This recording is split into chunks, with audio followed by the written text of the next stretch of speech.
Hey fan peeps, this is your podcast host Kunal here. I started this during the pandemic, and in this podcast I discuss my nerdy thoughts and hobbies with you, with the occasional special guest. From anime to Zeppelins, we talk about it all.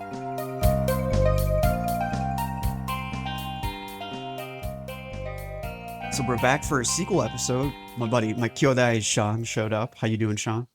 Hi, how's it going? Cool. It's good. Yeah, on my way here, got into like 4 fights and had to drink a bunch of stamina axes. Did you have any weapons on you at the same time? No weapons, but I had baseball shirt, so it's a pretty good armor. There you go. Sometimes like even the tighty-whitey armors really help a lot too. Oh, yeah. That and always remember the insoles. Oh yeah. The insoles make or break it. And even like the little fucking tags that you can put around your neck. Oh, the talismans? Yeah, those are helpful. All right. Belt. Always wear a belt. All right. Please don't leave yet because we're going to get into what the fuck we're talking about in just a second. So, as I said last episode, we did Golden Hearted Gangsters. I really loved it. I think it turned out really well. And as we were talking about it, even during the episode and while we were prepping for it, I was like, there's no way we can't talk about Yakuza 1, Kiwami, because it's just so damn good. I don't know what else to really say about it except for that. And so Sean agreed to come back and we're going to do it today. We're going to talk about it. We're going to do our best to not make it too spoiler heavy. We actually cut out a bunch of stuff because we're going to try. Well, we're going to try. This definitely will have spoilers for Yakuza 0. So yeah. If you haven't played it yet or don't want spoilers for Yakuza 0, stop now and come back after you beat Yakuza 0. We also strongly suggest to play 0 because within the characters, especially Nishiki, yes, you just have so much more context for those characters when you're in 0 because you completely understand Majima and you completely understand Nishiki. Everything will make sense after playing 0, yep. Honestly. So enhances Kiwami, really does. Oh, 100%. So what's interesting is that actually more and more Yakuza stuff is coming out, especially with the Amazon series, which now looks actually really good. We really are in. I mean, dude, like it's so crazy how good it looks. It's so crazy how good it looks, and it's just like you and I have grown up with just seeing bad takes on video games, and now we've kind of entered with The Last of Us, Fallout, both game series that you and I know you and I love. Castlevania series. Castlevania series, which is animated, which I think is the right thing to do. It's adaptation. I put it as any kind of movie to series adaptation. And they end up, historically, they've just done a terrible job because it's done by people who don't know anything about the game. Yeah. And Uwe Sorry, come again? And just Uwe. He's the director of all the shitty movies. Oh. He did Blood Rain. He did the Resident Evil movies. Oh, okay. Yeah. Oh, okay. That explains a lot. Yeah. So like just now finally entering this era of golden age video game TV shows. It's a breath of fresh air. And also at the same time, and you looked this up, so if you want to go ahead and say it, the game's being ported over. Oh yeah. Within one of the recent directs that came out about a month or a couple weeks ago, Switch is getting Kiwami 1. And it's getting Kiwami 1 on October 24th. Fantastic. Which the series drops on October 25th. So it's like just as the series goes on, which is great. And hopefully my theory is right that the series follows Kiwami. I would love that too, because it's going to be a weird juxtaposition of as much as I hope for it to be like a soap opera Yakuza kind of story, like there has to be some irreverence in the game of just like irreverent humor. And I don't know how they're going to combine that, especially with one of our... You're already laughing about it. You can't even see him on this, but like, he's already laughing about Majima everywhere. Kiryu getting stabbed. He just eats a fucking hot dog and it's all okay now. I mean, as one does. I mean, American ballpark hot dogs are just unrivaled around the world at this point. What are they? Frankenfurters, that's what they're called. Frankenfurters, yeah, I guess, yeah, around the and whatnot. So yeah, as I said before, there's going to be spoilers for Yakuza 0, but we're going to try and follow the flavor of how we did the previous episode.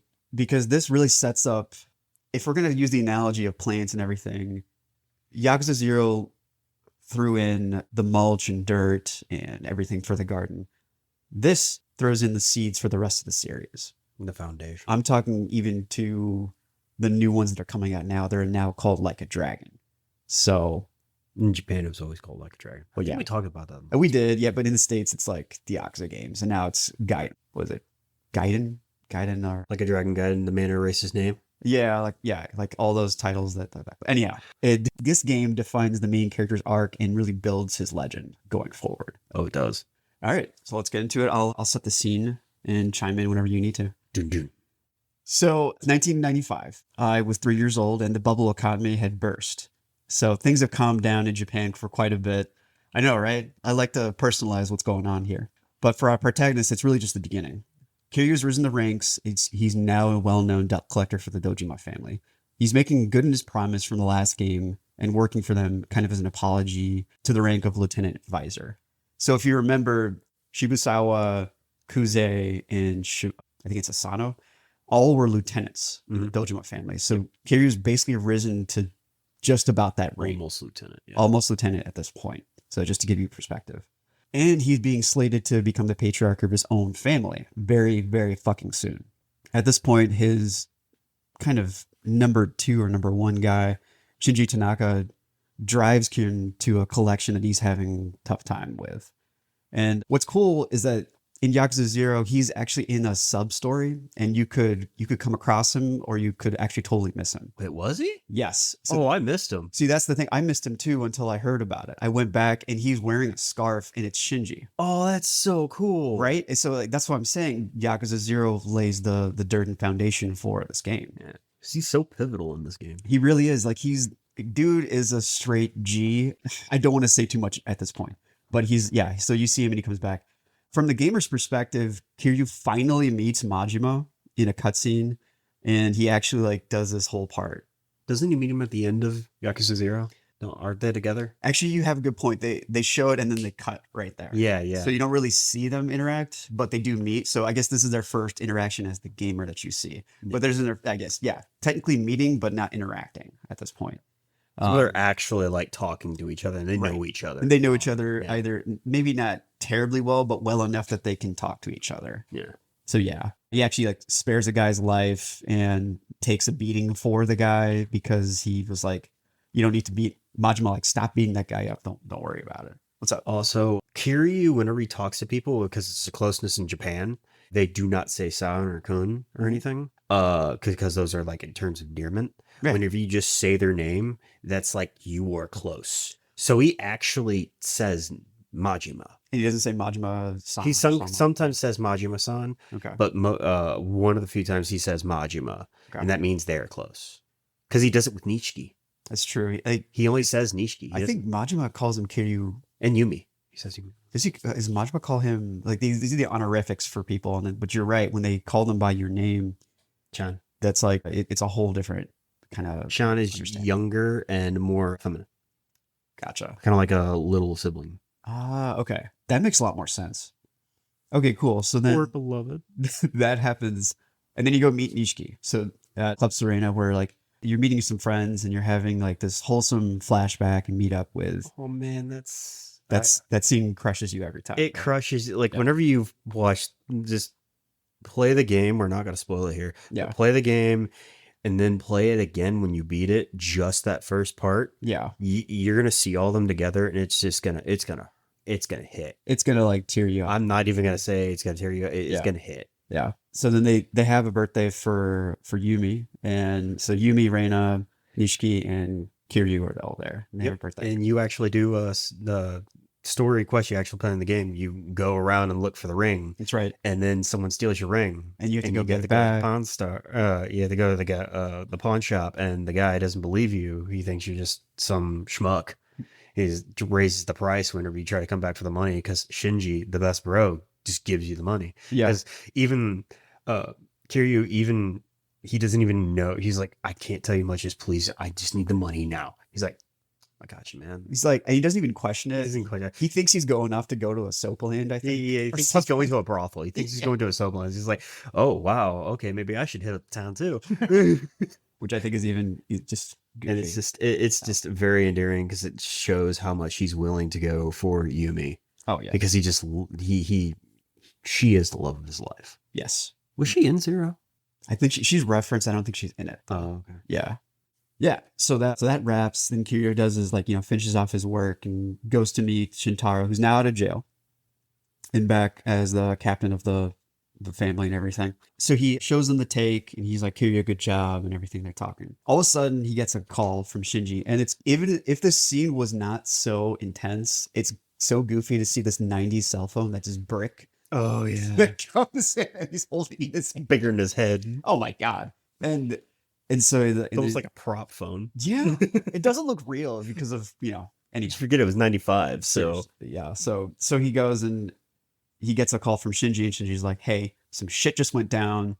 Dojima just ran off with Yumi, and Nishiki just took off too. I love this scene because this is when he's with Kazuma. Right. And Kazuma hesitates. He's like, this is not involved you. This is not your part. Stay out of it. He's like, Stay out of it. he's like, I will protect you. I'll help you and I'll figure this out. Just back And off. Kiryu just says, that is not me. Right. And walks out. And And- that is just so beautiful. And that, even if you don't know nothing about Kiryu, that sets a tone for his Yes. characterization of how he is and who he is. This game builds How much he loves people. this game builds his legend. How much he loves the people that he cares for. Yeah. He will go to the ends of the earth for them. Keep in mind that Sohei Dojima has basically he's no longer like the top dog that he was in Zero. No. He's kind of a shell before himself. He is Like a lot. Hollow. Like the guy that Masaru Serra from the Nikio Consortium, this is just a little quick aside, blackmails him to not, because he did some shady shit according to Yakuza rules, that he's like, if you try to go for the Tojo clan leader, I'll leak this information and you'll get fucked. Mm-hmm. So he kind of talks about Sohei just talks about the glory days and just is kind of a bitch the rest of the time. Yeah. So anyhow, Wow. so this is his he's just a bad person, and he goes and does this. So when back to the story, Kiryu arrives and sees Nishiki and Yumi in shock.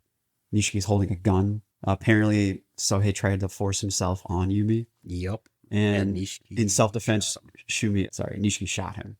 As he should. As As he should. as a valid action to take, honestly, in that situation. And he's dead. So Sohei's dead. And this is a big deal because, as we talked about Yakuza politics in the last episode, you don't do that. You not killer. Yeah. I'm surprised he only got 10 years. Yeah. I'm surprised they didn't kill. Like, if you know, like if you, this is going up to how we said it's play zero, Yeah. because you learn a bit of the rules of the Yakuza. Because once you know those rules, you kind of know, like in the back of your head, it doesn't tell you, but you know in the back of your head, Cosmo was protecting him.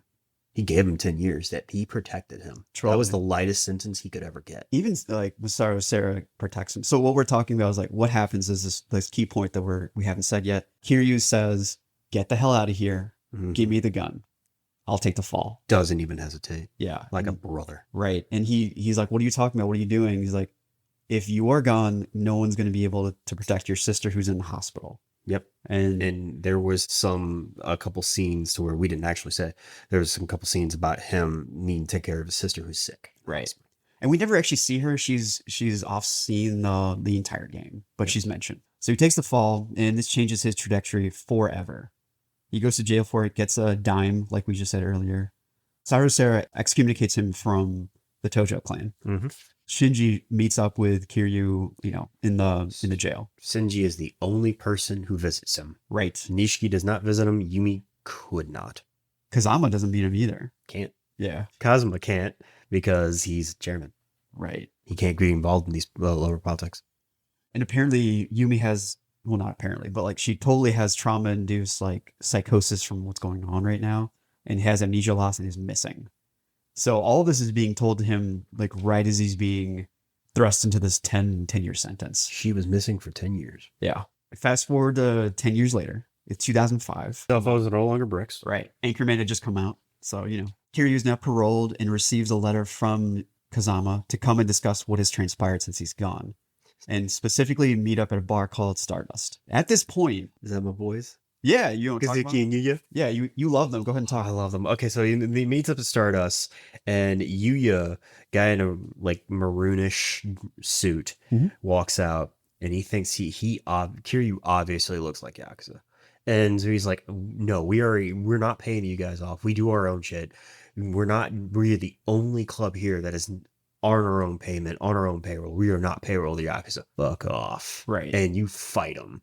And to the point where like Kazuki is also like, hey, whoa, whoa, whoa, we're cool, we're cool. Yeah, like this isn't the guy. He's not anyone who's going to come interrogate us. And then you actually find out they actually looked up to you from zero. Because they actually like look up to you. You were a hero to them. Gotcha. And Because they'd heard about your exploits from Kazama, probably. yeah, it's like, no, this is Kiryu. This is the Kiryu. Yeah. This is the Dragon Dojima. And so you actually go into there, and one of the clans are actually trying to do a shakedown there, and you actually protect them. Right. After this part, you find out that Nishikiyama is now a patriarch. He's changed. He's not the same Kyodai you had before. His haircut's different. He's super slimy now. He's far removed from Kazama, and he knows way too much information. He's become a powerhouse in the Tojo clan. It's kind of ridiculous. And he drops an information bomb on everyone and calls a meeting. And Nishiki says that, hey, so what's up with the 10 billion yen that disappeared from the Tojo clan's private bank? Mm-hmm. And all of a sudden, everyone kind of turns and looks at Masaru Sarah, and Sarah kind of just goes, you can see internally him go like, oh, fuck. Yeah. We kept that hidden. Yeah, he's like, I'm just trying to get more information before I disclose that to the clan. And then just walks off, I gotta say, like a boss at this point. It was one of the few mic drop moments he actually has. Seriously. We'll give him that one. He gets one. Everybody gets one.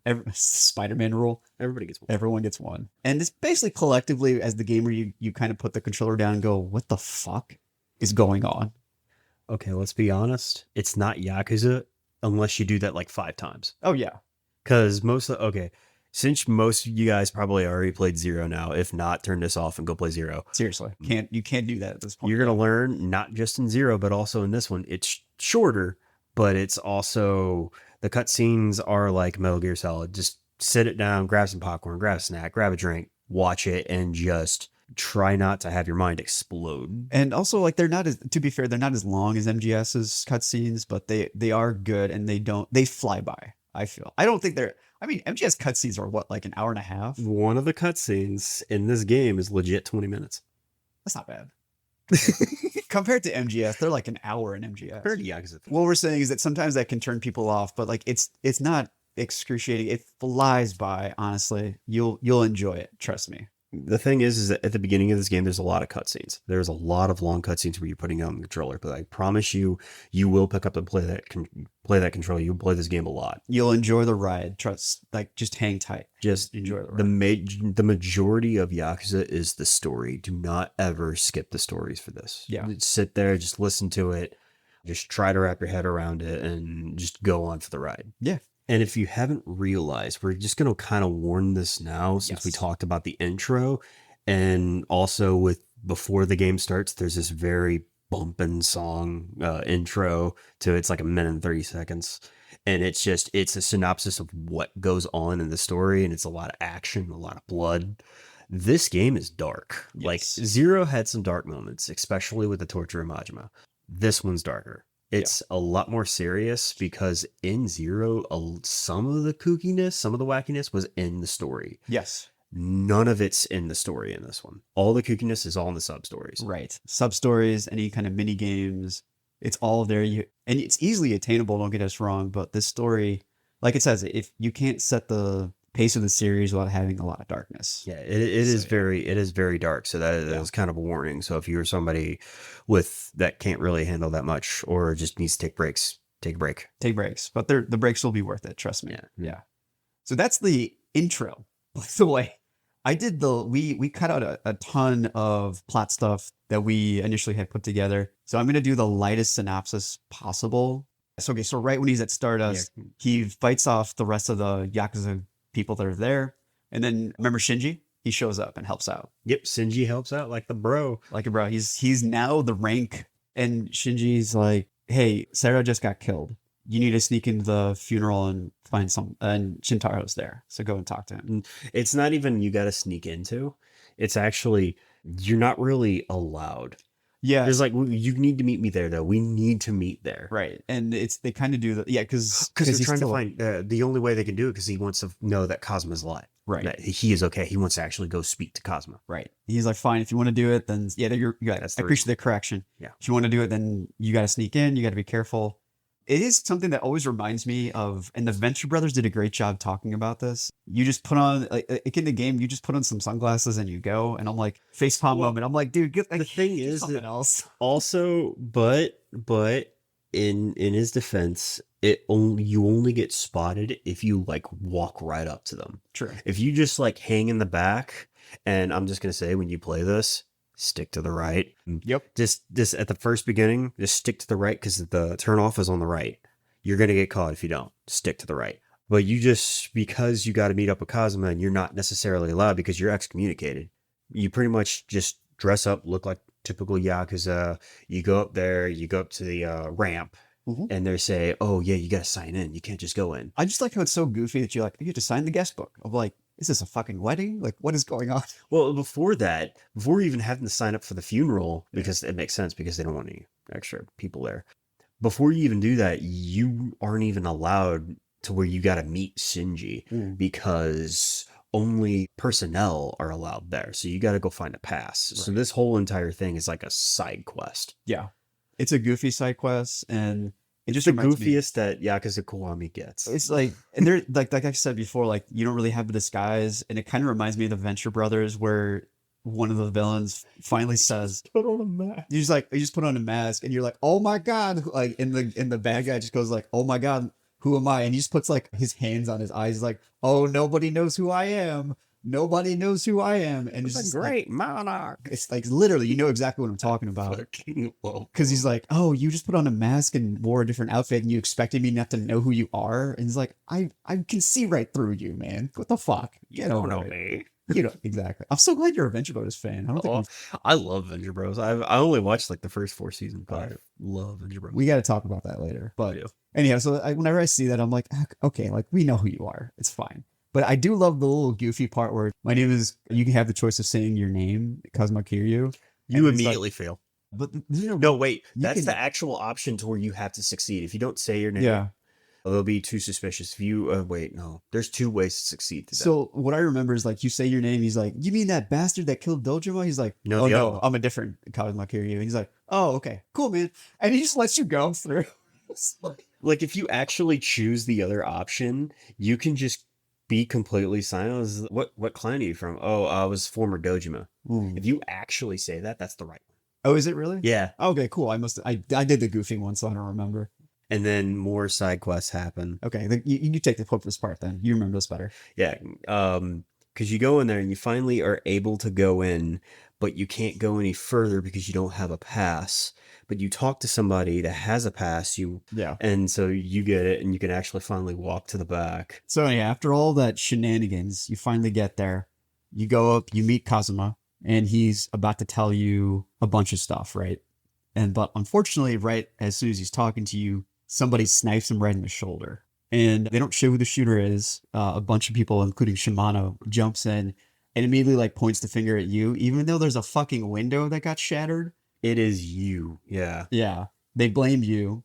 So you do this baller ass jump through the window, fight to the street, and then remember You got to fight your way out. what else is new? And then Shimano's waiting for you to give your taste on the first bullshit boss fight in these games. Seriously, I hated fighting him. He was really annoying. He's so much power armor. Yeah, he's too big. When you get so back in '95, when you are getting interrogated for the shooting of Dojima, there's a police officer named Date. Got this Date-san, who is just one of the biggest chummy guys in the series. You love love him. Date-san. He is the best. He's the reason why you can do any shit in this game, honestly. He's honestly, if for context, he's your typical Kind of washed. investigator noir, washed up detective Yeah. with a heart. Oh, totally. And He's so cool though. everybody loves Makoto Date. He's a good father.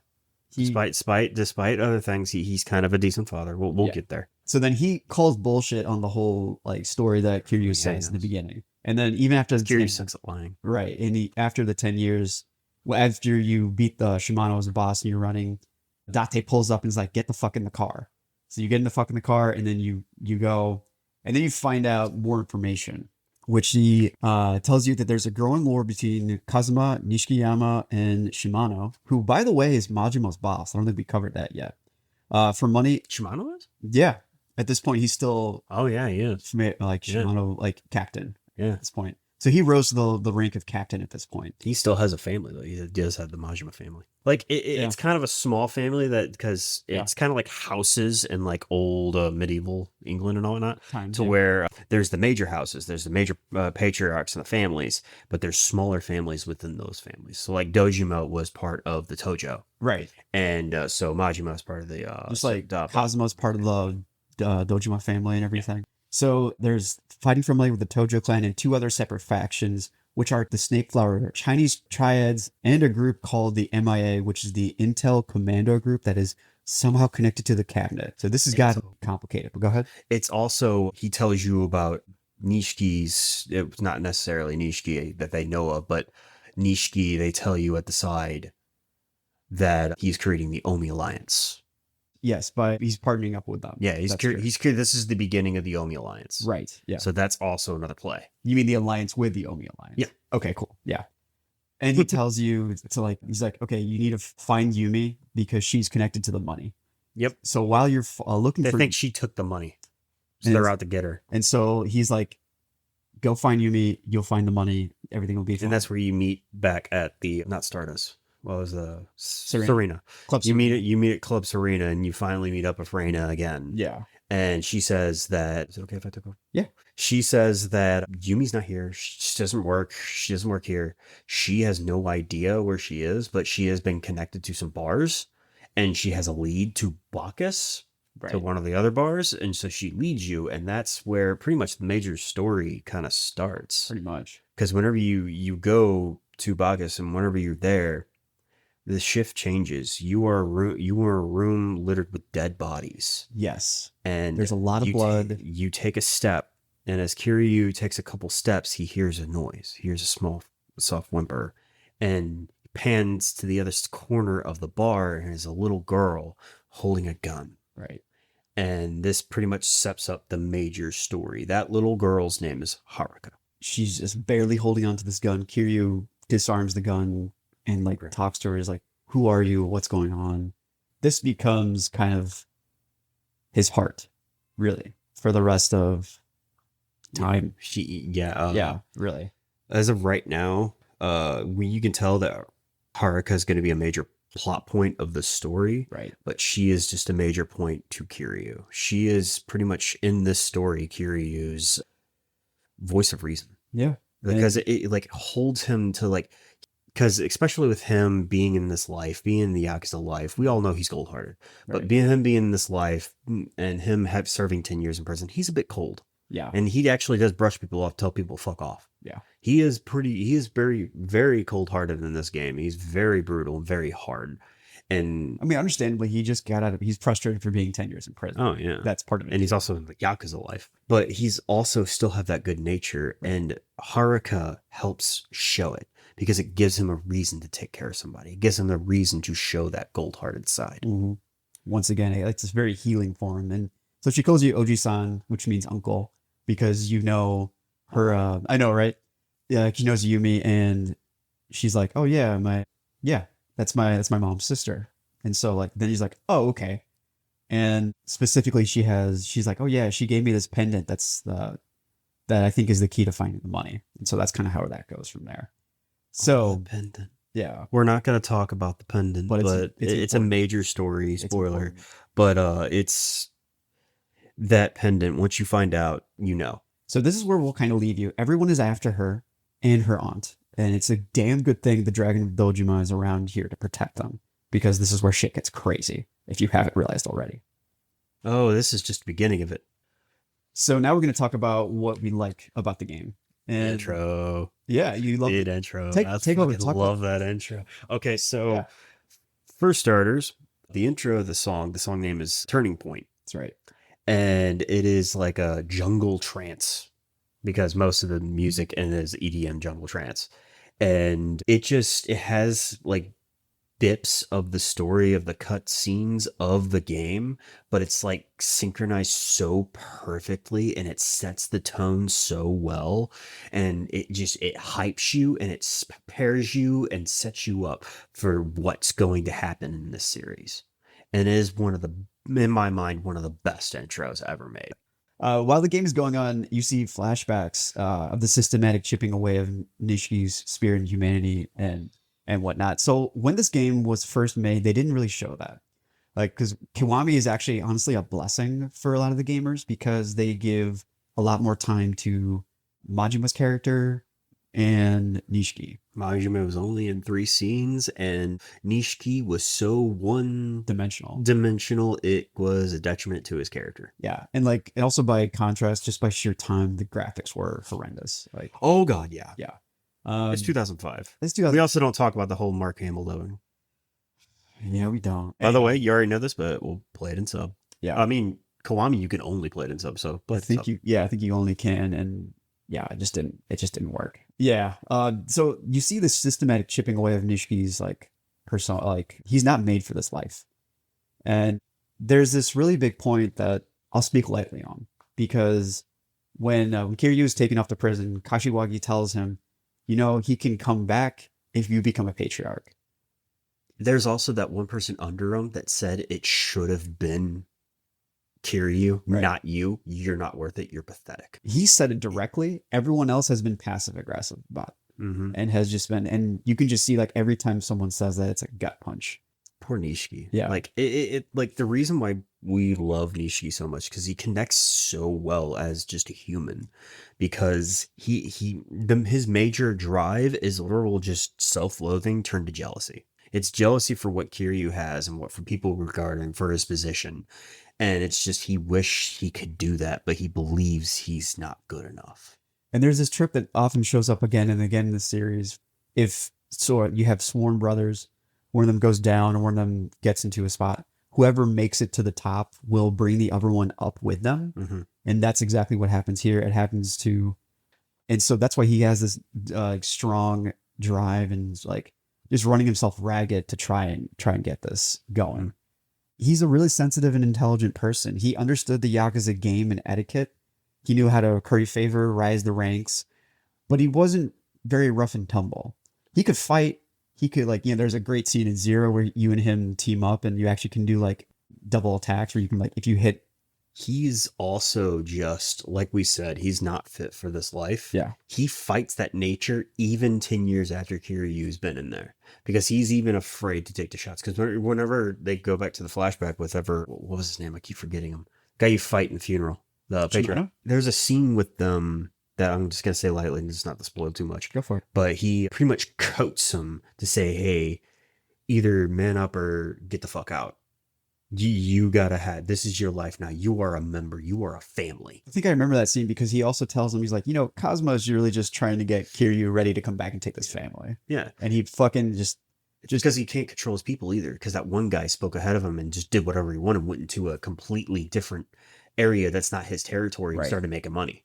Ishiki has too much human vulnerability and emotion for the life of deceit, betrayal, and murder. There's a really good breakdown of Ishiki as a villain that I'll put in the show notes. And I got a lot of my information from that.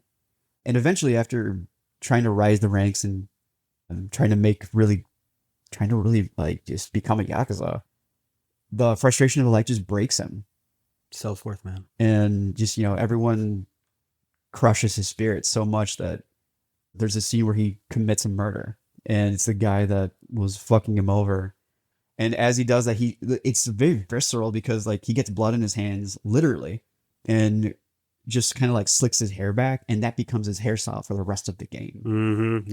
And you can actually tell it's like a facial change as well. That's like the completion of his character. Yes.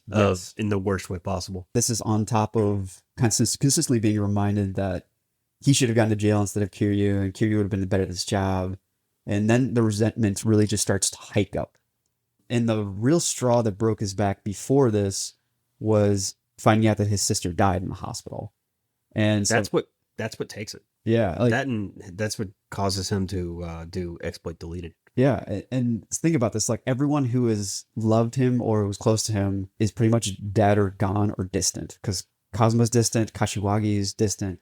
Everyone else that was a friend to him, aside from Kiryu, is distant. They're not in touch with him anymore. He's so resentful for Kiryu over his jealousy towards him, and he even like states to it that he loves him, but he hates him at the same time. Yeah. So it really built him to being it's really cool to see all these parts in this game because Brilliant wasn't there, and now we have a reason for like a multi-dimensional reason to understand a villain. Well, the whole entire difference between Nishiki and Kiryu is that Kiryu holds to his conviction. Nishiki couldn't really hold to his convictions because everybody was just against him. Right. And he just, his self-loathing, like it developed into where he started kind of hating himself. Yeah. You can tell as his character, the way he second-guessed everything, if you know anything for that or anything psychologically, he was beating himself up.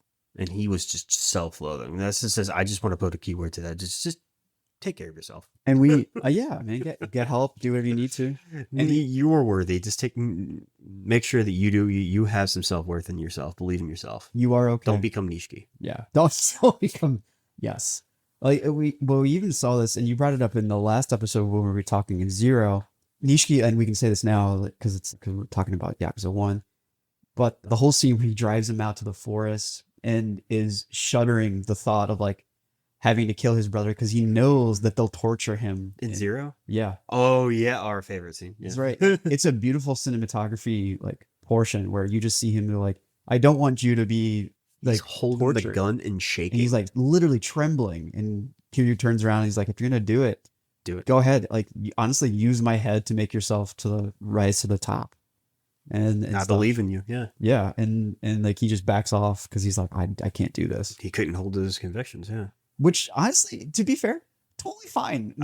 Completely fine. Not to kill somebody. Like that's okay. Not to kill somebody like that, but he should have like stayed true to himself because he never did, because he let the life chew him down. And he should have just walked away. He should have kept his gold intentions. He should have left the life. Honestly, yeah, by keeping your gold intentions. He was not for this life. He should have left it. Chose a different life, honestly.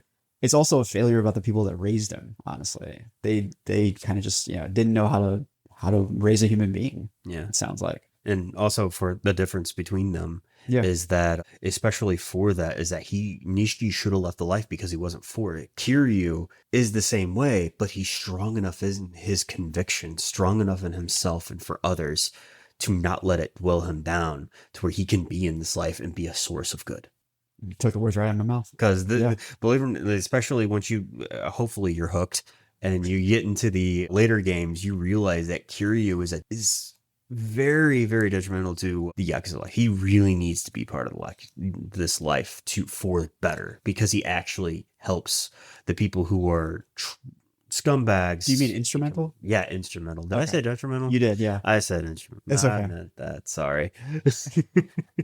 I mean, systematically, I will say that I wonder how it would have turned out, because I don't know, because we only see the good side of the golden-hearted gangsters. We never really see them shaking down stuff. Well, we do. That's not true. We totally do, but we don't see them like, I don't know how sustainable it would be. We watched that slap. That's right. Talk about the slap. Go for it. I don't remember the actual part of the scene, but there is an actual, you can look it up, is that like actually in the game, he straight up just pimp slaps Haruka. Not pimp slap, but like open palm just. Yeah. And she was being hysterical, but I mean, not saying that's an excuse, but that's the reason he did it. And it's still not good and everything, but he, keep in mind, he doesn't know how to deal with children. He still slaps a child, and he also sold porn to a kid. So that's in the sub story. That's another sub story, Yakuza 0. And he didn't sell it to him. He bought it for him. So I guess it's not better. It's not better. I don't know. I thought saying it like definitely would help it, but it did not. He didn't steal the cigarettes for the kid, but he bought the cigarettes for him. I mean, I wonder what it would have been like if he actually did, go through the Yakuza life. Specifically, if the roles between him and Nishi were switched and he became a patriarch, like how would Kiryu turn out? But I feel like if anything, he understands how to appeal to those people who are lost men and of that generation or that type and lost. Like, I think he's the best person to be like a motivational speaker for those people and be like, you don't need to live this life to live by your convictions, but he would have probably survived this life. That's what make Kiryu the man's man, dude.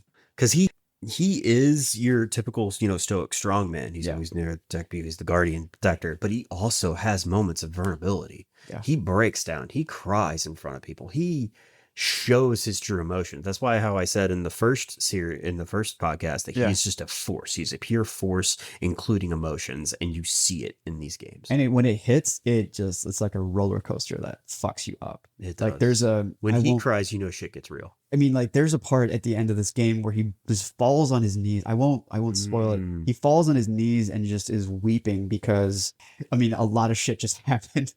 And he's like contemplating. He's like, I don't even know what to do anymore. I'm just going to go back to jail. And somebody comes up to him and says, no, you have things to live for. You still have people in your life that care about That you. is if it's the thing that I think we're talking about, I think that's my favorite scene. It is one of my favorite parts of the game, honestly.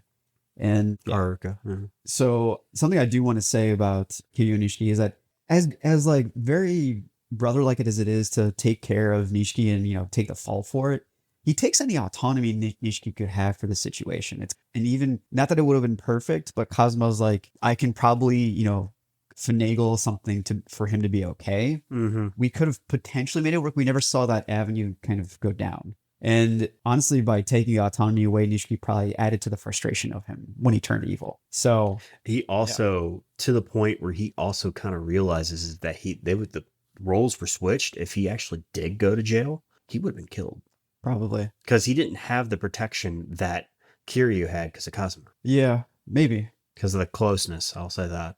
You'll find out when you play the game. Yeah. So there's also a beautiful scene where, because like we talked about the importance of tattoos in the last game, and that pretty much stays throughout the series. Kiryu has the dragon on his back, and Nishiki has a koi on his back. And according to Japanese myth or as such, I looked this up because the Ryuzumi artist talks about and makes this point by saying, okay, it sounds like you guys are truly the dragon and the koi. And he's like, what do you mean? He's like, well, the koi swims past the Yell River, crossing the mountains to enter the Dragon Gate. At the end of the Dragon Gate River, the koi becomes the dragon. So in Japanese myth, at least for this story, and when I researched it, it's like the gods are so impressed with the determination of the koi that they make the koi a dragon that can now fly into the heavens, and it leaves its life in the water away. The koi has the potential to become a dragon. Exactly. Nishiki has the potential to become Kiryu. That fight's dope, though. So that is actually something that I was going to talk about because that's one of my favorite fights in the game. It's so good. And you see, like you mentioned to me off air, a lot of the parts of there's flashbacks from Yakuza 0 that show up in this fight. They're like and then they intersperse it with the actual like live combat. And like as you're playing, you're like, I'm fine, I'll punch, I'll keep on punching, I'll move, I'll dodge. And then it's like flashback. And The greatest thing is that within this fight is that every time you hit him hard and you do like a power hit, you hit him hard, that wins the flashback hits. So it's like those moments. It's like you're right. You love Kage, so I'll let you talk about Kage, the florist. Oh yeah, my brain. I swear I'm awake. Believe it. But I don't necessarily love the florist. I love the concept of it. Yeah. What I love is purgatory. Yo. So in order to try to find Yumi, and on your search, they give you a brief hint. Yeah, you need an information broker. Information broker that lays in purgatory. Right. That is this small park. And this is it's a hidden like city, almost like a small city. It is hidden in the bathroom to where if you say a password, you are allowed in. But Kiryu doesn't know the password, so he uses fist. So it's just basically sex, drugs, any kind of entertainment, and fights. So it is, and then so you all black market. And what's really cool is I love the florist's like office. He has a bunch of fish underneath, and it fountain. Yeah, and it looks like there's it looks like blue fire that's kind of, but it's really just lights. It's this water reflection of the water. Yeah, it's really really cool, and he just walks around with a robe, being all badass and shit. So he's actually pretty detrimental to the story, and he's detrimental to Date as well. You mean instrumental? Am I still saying just you are? Oh my gosh! Instrumental to the story. Instrumental. So instrumental to a lot of those plot line and for a lot of the series, really too. So, and I gotta let you take this one because you do the impression really well. But Majima everywhere. So when Kiryu gets out of jail, his skills and fighting abilities have as atrophed. So Majima is like disappointed in him. He's like, you know what? I'll train you. And you're like, what? It's not necessarily to the point of I'll train you. He goes up, he's like, oh, you're finally back. I can fight you again. And he's just super happy about it. And when he fights you're actually supposed to lose the fight. And you do. There's no way you can beat that fight at your The first level one, at 1. least, Yeah, yeah. the first Majima fight. Is that he's like, wow, you kind of suck now. So I'm going to do this better. I'm going to do you on a solid and just follow you everywhere. Yes. Yeah, I will always be there. I will be right around the corner. I'll be right there when you pee. I will be there and we will fight. So you have to go like get your skills up. And like when you say everywhere, Majima everywhere, like he shows up in the back of a car trunk. He shows up under a manhole. He shows up Dressed up as a woman? as a woman, as a police officer. And like they're Officer Majima. That's right. Okay, that is great because every time he's always at that spot, and if you play the entire game without any weapons, you will not fight him. He only searches you if you have a weapon on you. Oh, that's So true. if you do not have Yeah. a weapon in your inventory, if you are given a weapon in purgatory, which you are given a weapon in purgatory, Yeah. if you discard that weapon, he won't fight you. Okay. But if it's in your inventory, he'll fight you. Yeah. And I also like, do you remember the one where it's this ginormous traffic cone that's just there? And he's underneath this is like, oh, that's a weird traffic cone. And it's just there. So like we said, a lot of the zaniness, the zaniness is really like in the game. It's not so much in the storyline and cutscenes. So it's more out there.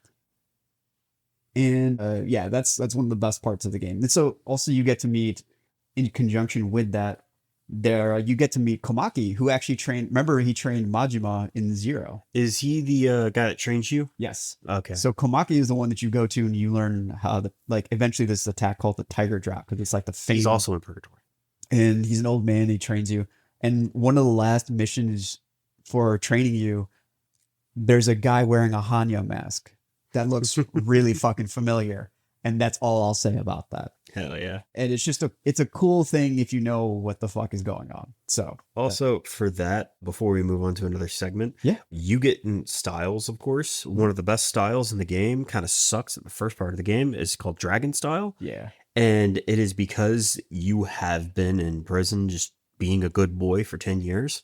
You didn't get any fights, so of course you're going to be weaker. That's why Majima whooped him. And the only way to upgrade this style, which you want to, it's the best style in the game, Yeah. is to do the Majima everywhere, is to fight Majima. And also do like story bits of the training with Komaki and whatnot. Oh yeah. It's totally worth it. The Tiger Drop becomes one of the best attacks Mhm. ever.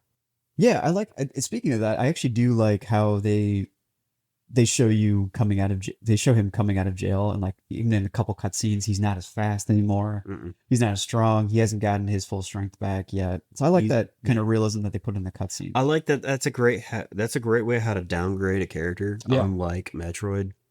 Where they just say, "Oh, you're down." You just lose your powers now. And Yeah. oh, great. Like, Thanks. this like makes sense in terms of the story. So that's cool. Samus tripped and lost all her powers. Seriously, Lost that man. nuke. She just had it in her pocket. Now it's just gone. That is so true for Metroid. But anyhow, back to this.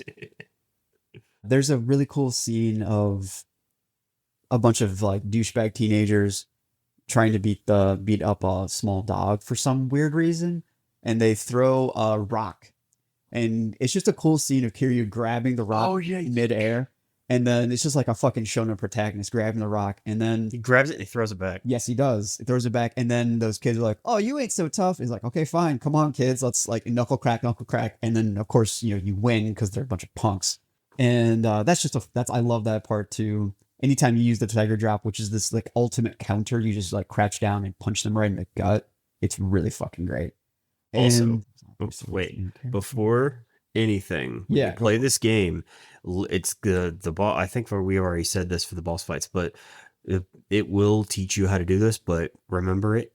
Learn how to switch stances when you play the game. Like Yeah. in mid combat, learn how to switch the stances as you're fighting, right, and because it's going to be helpful for you because you will get stuck if not. yeah, and also keep in mind that the same ones from Yakuza 0 there. So like Rush, Brawler, and got the third one. Crash, Beast. Beast, Rush, Brawler, and Beast, and then Dragon is the fourth style. Yeah, Rush, Brawler, Beast.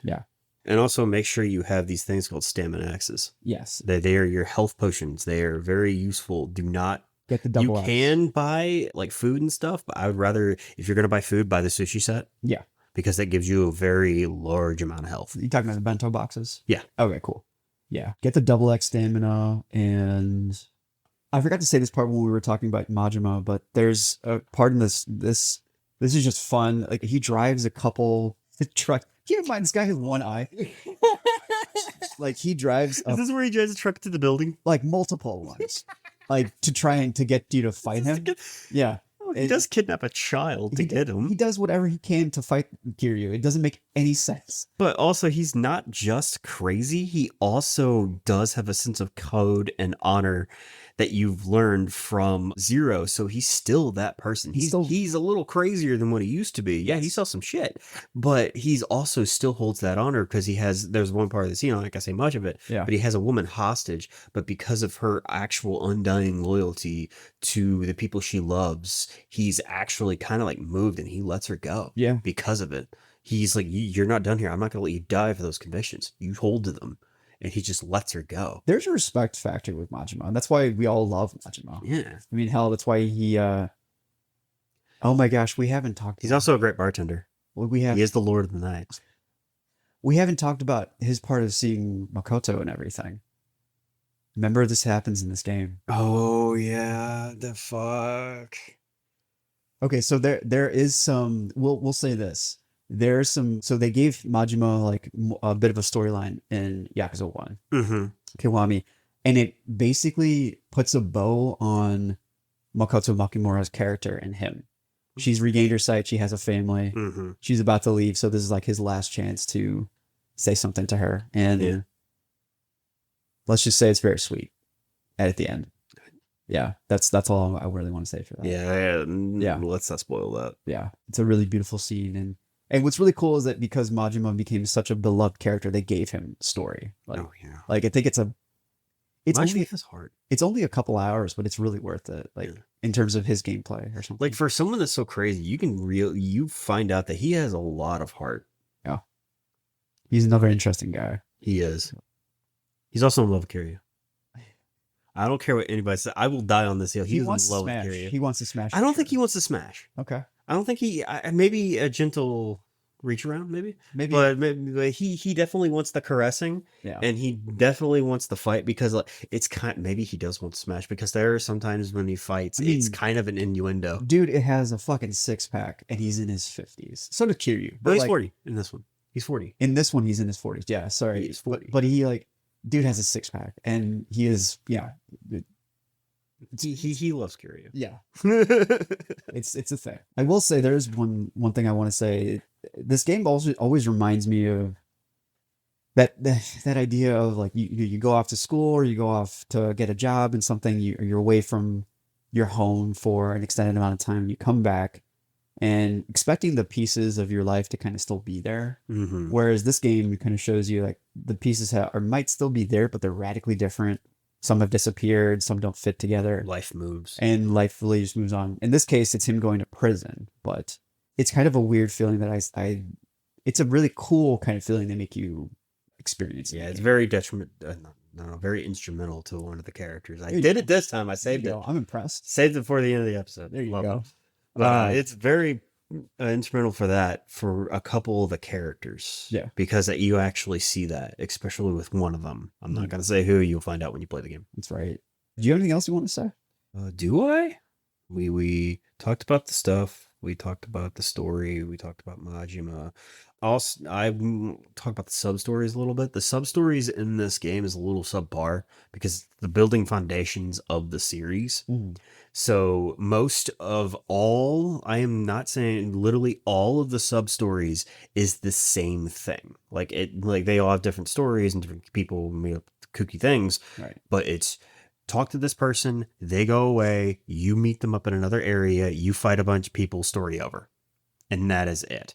You will be doing a lot of fighting in this game, and there's also not a lot of mini games. They're 3. Club Sega's still there, right? Yeah, Club Sega's, but if you go into Club Sega, you can only do the crane machine. Ah, So you can't do the arcade machines. the most excruciating of them all. Yeah. There is actually a sub story to trying to get the one of these stuffed animal things. Like I forgot what it was called. One of these big stuffed rabbits. Ooh. And no, bird, not rabbit, big stuffed bird. And this guy spent like over 10,000 yen, and is like, okay, I'll do it. And I spent almost just as much as he did trying to get it. So I was like, yeah, I'm not doing that sub story. Like there's just some I haven't completed because I was like, I want to live life. They're really not worth it. Yeah. Like you only get experience for fighting the people, and that's pretty much it. Pocket Racer, Pocket Racer. which you have to find. Yeah. Like they talk about it. He's like, oh yeah, I remember doing that when I was a kid because it was in Zero. And they show a flashback actually briefly. And you can actually find it and do it, but it's like severely hidden. And that's like one of the bigger ones. That's the one like he's telling him, yeah, I have to show my wife that I can, hold a job and stuff. Yeah. I need someone to take over. I remember this now. Yeah. Yeah. Cool. Yeah, I mean this like Yakuza 1, I really remember the story out of everything. That's the major part of Yeah. Yakuza Kiwami is Yeah. its story. And that's why I love it. Well, also because it was the first one I played. But I love Kiwami because its story and its ending is just so perfect. Yes. The last 3 hours is such an emotional roller coaster. If you can, make sure whenever you get to a specific chapter, like chapter 11 or 12, just make sure you get that done in one day. Just play through it. Yeah. Because You're not going to want to stop. you're not going to want to honestly. stop. And yeah, because it's just so much is happening. Speaking of You're going to that- be a wreck by the end of the game. Like speaking of that, like I talked about this earlier about my favorite part being the fight with him and Ishiki. Like when it was done, I felt every punch, I felt every kick. I couldn't take the wicked. oh my God. I couldn't take my eyes off the screen and it was over. I felt accomplished, but yet I was like, I want more. Like I wanted that fight was oddly so satisfying and To me, just intense at the same time. to me of how that fight was is that it's something I have to do, not something I want to do. Yeah. Because how I am in real life, I'm very, very heavily revolved around brotherhood. Mm. Like love for my friends. If I call you my friend, my family, you are my family. Thanks, dog. And I call you my brother, you call you my sister, you are my family. And so with that of how Kiryu goes into that fight, it hit me hard. It's like, you are my brother. I don't want to do this. Like even when I was playing, like I had like a nervous like leg twitch as I was playing Oh, it. really? And because I didn't want to hurt Nishiki. He was Kiryu's brother. He was a brother. I couldn't do it. Like Oh, man. at the end of it, I was mentally exhausted from it. Cause it's just especially also it just happens at the ending. It's just, oh my God. Yeah. Like we're really trying to hold back and not tell you everything because it's Please play it. that's what I mean, honestly, that's where we're gonna wrap it. Like, please play it. It's a great game. It is. If you think it gets crazy, if you think this game was crazy and complicated in terms of like how well it was written and everything, get ready because the next game, Kiwami 2, Kiwami 2, is one of the best games ever made. You're gonna say something, I cut you off. I don't remember. All right, cool. We'll just keep going. Play Yakuza. Yeah, it's like go play Yakuza. It's great. Thanks for listening. Thanks for letting us do this episode. Thanks for coming back, man. Thanks for letting me come back, man. This is awesome. I never get to talk about Yakuza, so this is like a fucking dream. So yeah. I won't be hiding in the traffic cone, so I mean, I'll be looking for you, so it's all good. love you, man. I love you too, buddy. Hey, fan peeps. Thanks for listening, and I'd love any feedback you have for me. Please follow the Facebook page, They Need a Hobby, and follow us everywhere, social media-wise, under the handle @TNAHpod. That goes for Twitter and Instagram, and one of these days, I'll be super popular.